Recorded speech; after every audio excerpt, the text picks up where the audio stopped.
నమస్కారం. ఘంటారావానికి స్వాగతం. ముందుగా ప్రధానాంశాలు. ఉగ్రదాడులపై నిఘా వర్గాల హెచ్చరికలతో అప్రమత్తత. దేశవ్యాప్తంగా సోదాలు. 14 మంది అనుమానితులు అరెస్ట్.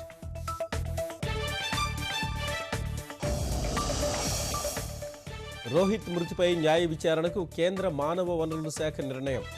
విద్యార్థి కుటుంబానికి హెచ్సియు 8 లక్షల ఆర్థిక సాయం. రోహిత్ ఆత్మహత్యకు దారితీసిన పరిస్థితులపై ప్రధాని విచారం. భారతమాత ఓ ముద్దుబిడ్డను కోల్పోయిందని సంతాపం.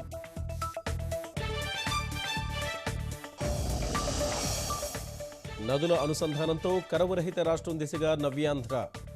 దావోస్ సదస్సు ప్రతినిధులకు ముఖ్యమంత్రి వివరణ.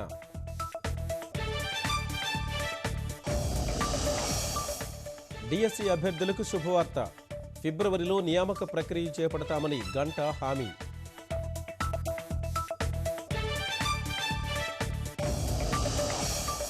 రైతుల ఆమోదంతోనే గ్రామాల్లో రహదారులు. అవసరమైతే బృహత్ ప్రణాళికలో మార్పులుంటాయన్న మంత్రులు.